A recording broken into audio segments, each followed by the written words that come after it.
this place is just being torn apart. And of course, the natural disasters are like this all over the place. Ed Blakely, we've talked to before, rebuilt LA after a devastating earthquake. Ed Blakely, unfortunate, I was going to say good to see you again, but I don't think it is.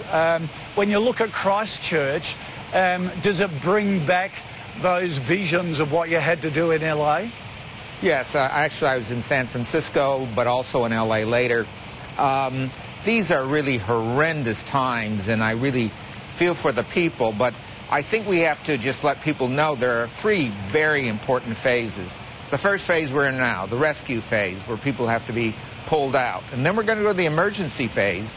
And in the emergency phase, we'll stabilize things. We'll put emergency service in, temporary housing. Some of the buildings will be propped up. And then we get to my phase, which is the recovery phase.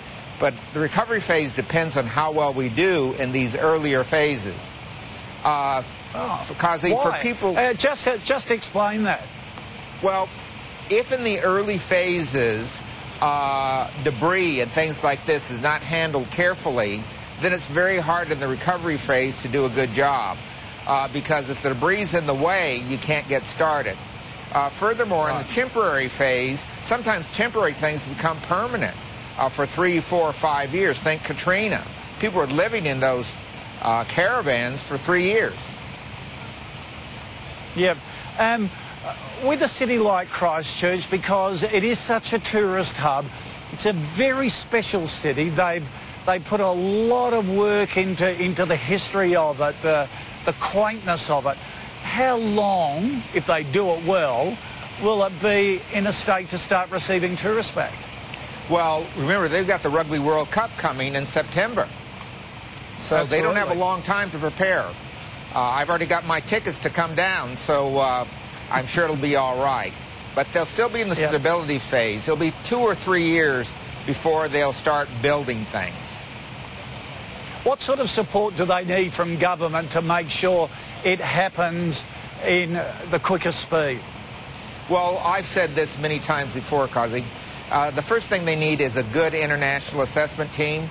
People have been through this before, so they can help them organize what to do first, second, third, and fourth, set the priorities, and then get the right things on the ground. They don't need blankets right now. Many people want to send blankets or send food and things like this. We have to have a very well-organized process that shows how rebuilding can occur quickly and how to restore major infrastructure. Okay, so you really need that project team to go in, very similar to what Queensland has done with rebuilding after the floods and Cyclone Yasi. Absolutely. And they have to start looking at different kinds of building techniques. Let me show you one here, Kaz.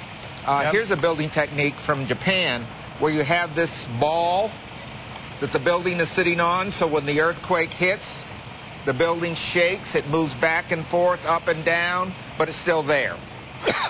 Right. And then for houses, you have another technique. So when you rebuild, you have build a cross frame right in the house that keeps the house up and stable. Because the injuries, as you know, come from people being in a building that collapses on them. Yep. So really this is a lesson for building codes in Christchurch as well, to make sure not only building codes are right, but also design is right for the area. That's absolutely correct. And I've been to Christchurch many times. It's a lovely city. And many of the structures that were destroyed are the places that give it that very special character. So I'm sure that having good people who know how to bring back structures like that, Mary Camario, who helped do San Francisco. San Francisco hasn't lost its quaintness after an earthquake. Yep. All right, Ed Blakely, thanks very much for joining us. Appreciate Thank you your so very advice much for there. having me.